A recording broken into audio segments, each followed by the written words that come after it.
Hello everyone, I welcome all of you to this lecture. Previously, we have seen this complete response of a system for different values of zeta. So basically, this is a S-plane which contains real axis and imaginary axis, and we have seen this complete response. We have seen the response for different values of zeta, which is written over here. Just revise it because this is very important diagram. It will give you a clear idea about the system's behavior for different values of zeta. So here we have seen that the poles location for different values of zeta. So initially when you start with this zeta is equal to 0, then you will get poles on this imaginary axis. This cross symbol is used to denote the poles. Okay, so this is the imaginary axis. And when you keep this value in between 0 and 1, the value of zeta in between 0 and 1, you will get somewhere here these poles, which is written over here 1 and 1 dash. Okay, like this. Now if you take the values of zeta greater than 1, then it will be like this on real axis, but on LHP, that is a left half plane. Okay, so we can say the negative values we can. Okay, so after that, if you put the zeta is equal to 1, exactly 1, then we will get a same location to both poles, 2 dash, but again it is in a left half plane. Similarly, if you take the poles 5 dash, 6 dash and 7 dash, these are values of poles for negative zeta. So you can clearly observe here 5 dash, then here 6 dash, 7 dash. This is for negative zeta. Okay, so I think this also we have seen. So just revise this. This is very important. Okay, now it's time to move towards the next point from this unit. That is derivation of unit step response for second order system. So you know that initially we have seen the derivation for unit step response for first order system. Okay, now let's see some mathematics. Let's see some equations related to this. Okay, and after this we will see the actual time domain specification of the second order system for that unit step response. That will give you a clear idea about the system's behavior in terms of different equations, different time specifications. That also we have to see. Okay, so without wasting time, let's move towards this point, that is a derivation of a unit step response for a second order system.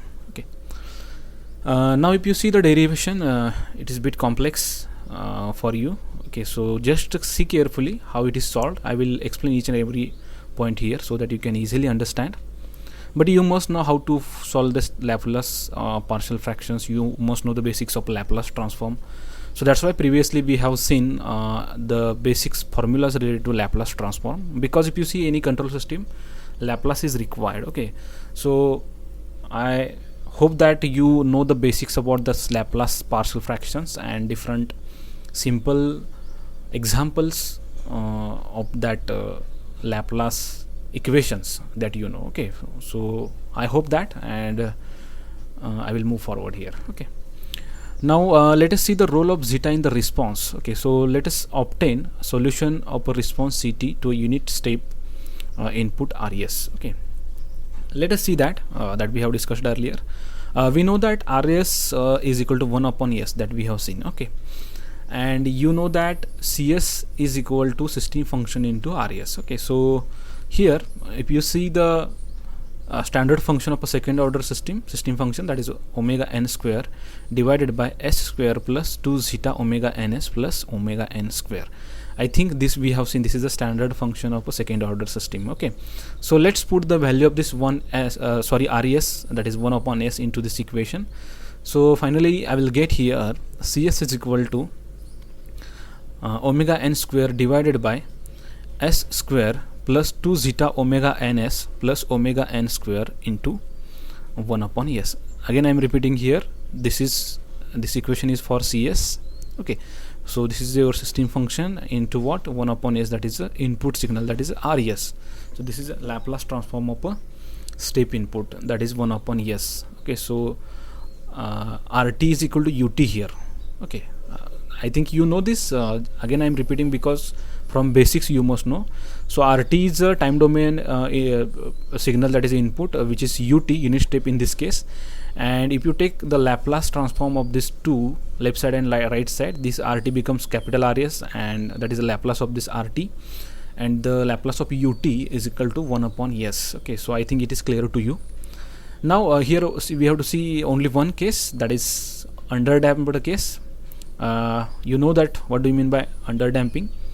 So in this case zeta's value is in between 0 to 1. Okay, so we have to see this only this case, because this is sufficient for us for deciding the time domain specification. If you want to study more number of cases, you can refer a book, no problem, but we don't have much time for that. You can study that, and if you want more knowledge about this, you can study, but for if you see the syllabus, then this will be sufficient for you. If you want more study, then you can see the undamped cases like this, overdamped cases, then critically damped cases. Okay, so you can see like this. Okay, but for the study purpose and for deciding basic time domain specification and time domain parameters, this is sufficient. So that's why we have to see this only. Okay, so let us see this case, that is underdamped case, where the zeta's value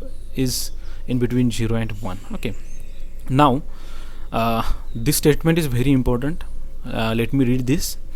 This is to be solved by Laplace partial fraction. So here you must know how to solve with the Laplace partial fraction. Okay, so I think in previous lectures, one of that lecture, I have shown you how to solve with the partial fraction. Okay, and you must know how to solve with this partial fraction. You must know what is the Laplace partial fraction. Okay, for this, and I think it is not my duty to explain you the mathematics like this partial fraction and Laplace transform, all this. I think it is in your mathematics syllabus, so that's why everyone is telling you that mathematics is very important for engineering. So that's why it is added in your syllabus, and we are using for this real-time applications also. Okay, so you must know the different basic concepts of partial fractions and Laplace transform. Okay, so that's why it is added in syllabus. So that's why in previous one of the lecture I have explained you that partial fraction, but right now you must know that. I will write this directly here. I will explain this directly. Okay, so please go through the basics from mathematics like a Laplace partial fractions. Okay, so here you must know this Laplace partial fractions, and if you know the values of a zeta here, that is in between 0 and 1, the roots of this second order factor will be complex. Okay, so instead of finding values of partial fraction coefficients, let us simply use a simple unique way for finding those values by making the following adjustment. Okay, so instead of finding the values of a partial fraction coefficients here, see what arrangement is done over here. I will explain that arrangement, don't worry. And after taking a LCM, you can verify this equation. Okay, or you can cross multiply this and you can get the value, original value like this. Okay, so see what arrangement is done over here. So if you see this equation, it is Cs is equal to 1 upon s minus, see here, before explaining this, let me explain this first. See, Cs is equal to omega n square divided by s into bracket s square plus 2 zeta omega ns plus omega n square. So this s is multiplied here, so it is from input, that is Rs, capital Rs. Okay, so that's why the final equation becomes like this. Again I am repeating, Cs is equal to omega n square divided by s into bracket s square plus 2 zeta omega ns plus omega n square. Okay, so this is the value, and we have to made the arrangements inside this, and this arrangement is made over here. Okay, so Cs is equal to 1 upon s minus s plus 2 zeta omega n divided by s square plus 2 zeta omega ns plus omega n square. Okay, so this arrangement is done over here from this equation. So there is no any difference in this equation and this equation. You can cross multiply this and you can verify. Okay, so you can cross multiply this minus, you can cross multiply this, after that you can multiply this denominators, and after simplification finally you will get the equation like this. Okay, so that is again written over here. You can take the LCM and you can verify, no problem. Okay, so here again if you see the arrangement here, CS is equal to 1 upon S. Here if you see the second term, that is S plus zeta omega n divided by, now see here the first term, that is S plus zeta omega n bracket square plus omega n square minus zeta square omega n square. Okay, now again we have made some different arrangement for this, for the simplification purpose only. So again if you multiply this inside, that is S square plus if you simplify this bracket, that is S square plus 2 zeta omega ns plus omega square n square into zeta square, and after that if you do simple mathematics here, you will get this equation again. I am repeating, see this arrangement, there will not be any difference in between this equation and this equation. Okay, so you can verify this. And now we have made another arrangement for this, that is minus zeta omega n divided by S plus zeta omega n square, that bracket square, plus omega n square minus zeta square omega n square. Again if you multiply this inside, you will get this equation only. There will not be any difference between this and this, but we have done this for the simplification purpose. Let me explain this afterwards, don't worry about that. So CS is equal to here again 1 upon S minus, see what arrangement we have done here. Okay, so S plus zeta omega n divided by S plus zeta omega n bracket square plus omega d square minus zeta omega n divided by S plus zeta omega n bracket square plus omega d square. Now what is this omega d? That also we have discussed earlier. See, we have seen that omega n, that is undamped natural frequency. That's why the suffix n is given over here. So omega is nothing but a natural frequency and n is undamped natural frequency. Okay, so omega n is undamped natural frequency. So when there is no any damping, then the omega n is denoted with this tag, that is undamped natural frequency. Okay, but if you see the poles of the systems that we have calculated earlier, and whenever we are doing any damping, at that time whatever the frequency will be there, that is called as a damped natural frequency, and that is given over here, that is omega d. Okay, so this is basic difference. I think you got the idea. Again I will explain, see carefully, listen carefully. This omega n is undamped natural frequency, means you know that when you are not doing any damping, and you I think you know about the damping. Okay, so if you are not doing any damping in that system, so there will not be any opposition to that fluctuations and oscillations at the output, and at that time system will oscillate at a natural frequency, and that is called as undamped natural frequency, that is omega n. But whenever you are doing some damping over there with the help of zeta, so zeta comes into picture, and at that time whatever the frequency, natural frequency will be there, okay, that will be given by the omega d. So omega d is a natural, damped natural frequency. Okay, so and it is given like this: omega d is equal to omega n under root 1 minus zeta square. Okay, or we can say that omega d square is equal to omega n square in bracket 1 minus zeta square. Okay, so here if you see this term, okay, so what arrangement we have done here, let's see that. If you see this term, if you take a common as a omega n square, inside that you will get 1 minus zeta square. Okay, and after that if you take roots of that, you will get this omega d is equal to what? Omega d is equal to omega n into under root 1 minus zeta square. Okay, so this you will get here, and I think it is clear to you. This also we have seen in previous lecture.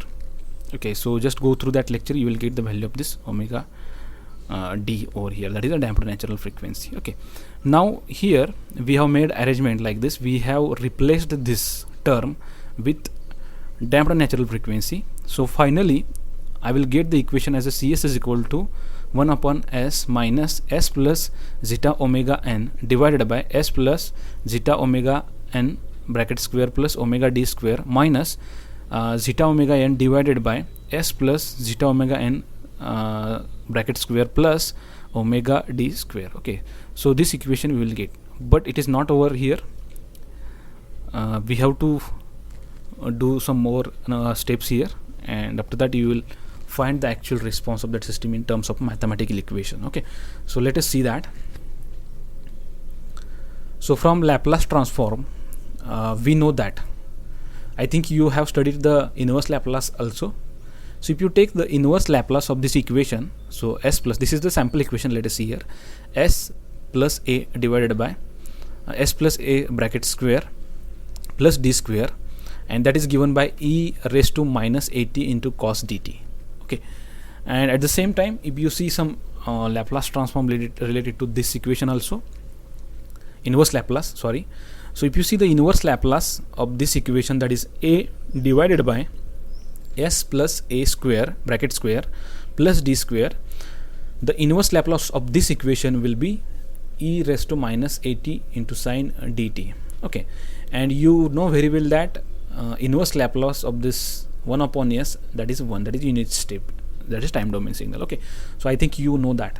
This is very simple, and this is again the basic inverse Laplace equations that you have to study. Okay, so again the mathematical part comes here, inverse Laplace transform. Okay, so I think you know that. So using above formulas for CS terms means what? These terms, if you use this formula over here, and if you put the values of this equation, we are talking about this one. Okay, so see here, inverse Laplace of s plus zeta omega n divided by s plus zeta omega n bracket square plus omega d square, you will get the equation like this, e raised to minus zeta omega n t into cos omega dt. Okay, so I think you got this, how it is solved. And after that, if you see this term over here, you will get the equation like this, L inverse or Laplace inverse of zeta omega n divided by s plus zeta omega bracket square plus omega d square. Okay, so see here what arrangement is done here.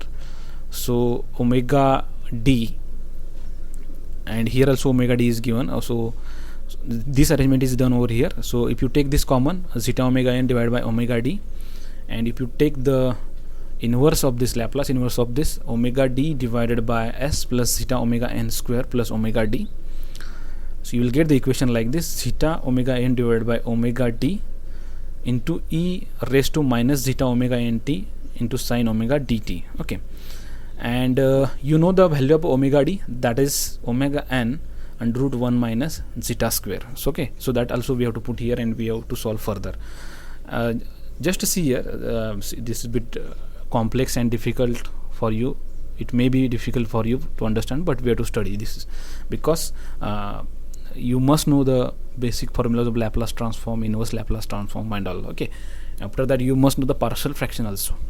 So that's why it may be difficult for you. So just to go through these mathematical concepts, and after that you will understand. Okay, understand this. This is not difficult, that much difficult. Okay, so let us see this again. I am repeating. See here, what arrangement is done over here. This is omega d, denominator here, numerator is omega d. This arrangement is done here, and after that we will get the values of this. So if you solve this further, again if you see the value of zeta omega n divided by omega d. Okay, so here if you see zeta omega n divided by omega d, it will be what? Zeta omega n divided by omega n under root 1 minus zeta square. Okay, so we have just replaced the value of omega d with omega n under root 1 minus zeta square, because we know that omega d is equal to omega n into under root 1 minus zeta square, that we have seen here also. Okay, and in previous lecture also we have seen. So just replace the value of this omega d here over here, and this omega n and omega n gets cancelled, and finally this product will become zeta omega n divided by omega d. It will become like this, zeta divided by 1 minus under root 1 minus zeta square. Okay, so this is the final value that we have got regarding this zeta omega n divided by omega d. Okay, so now we have to place this value, and we have to again take the total Laplace inverse of the equation given over here. Okay, so now if you take this equation here, this equation, okay, so here we have to put all the values that we have got. We have to put this value, and this value as well. We have to put this value as well in that equation, and finally I will explain in deep, don't worry about this. The inverse Laplace of this CS will become what? Ct over here. After that, inverse Laplace of 1 upon s will become 1 here. After that, inverse Laplace of this whole term, that is s plus zeta omega n divided by s plus zeta omega n bracket square plus omega d, it will become e raised to minus zeta omega n t into cos omega dt. Okay, and after that, if you see this term, third term, that is a zeta omega n divided by s plus zeta omega n bracket square plus omega d square, if you see the inverse Laplace of this, you will get this equation, that is zeta divided by 1 minus zeta square into e raised to minus zeta omega nt into sine omega dt. Okay, so this you know, and the value of this is replaced over here. Okay, the value of this is replaced over here, that is zeta divided by 1 minus zeta square under root 1 minus zeta square. Okay, now I think you got the idea behind this, how it is solved. Now if you solve this again, if you take this common, that is e raised to zeta omega nt, you will get the equation like this: Ct is equal to 1 minus e raised to zeta omega nt into if you see this bracket inside this cos omega dt plus zeta divided by under root 1 plus zeta square into sine omega dt. Okay, and after that, again if you solve this, you will get the equation like this: Ct is equal to 1 minus e raised to zeta omega nt divided by under root 1 minus zeta square.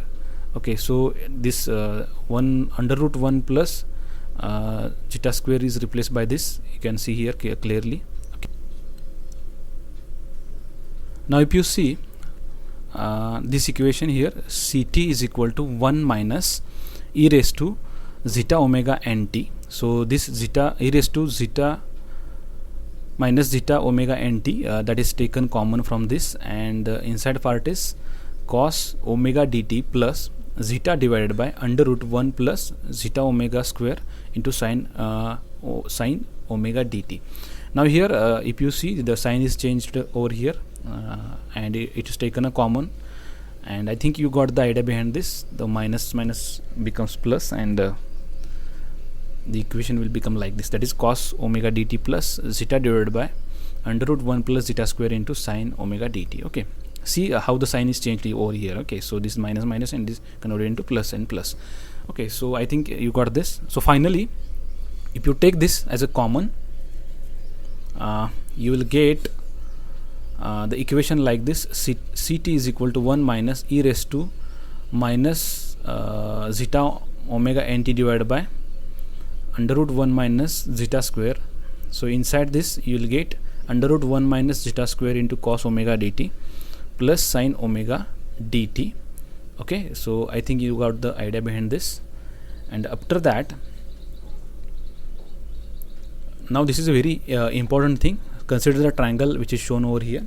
We will see what is the significance of this triangle afterwards, but right now for simplification purpose, see here, if you see this triangle, if you see this side, consider this side as a 1, then consider this base as a zeta and this as a under root 1 minus zeta square. Okay, now if you see this triangle, and if you you know the basics about the trigonometry, here I can say that if this angle, if I consider this angle as alpha, this cos alpha will be what? zeta.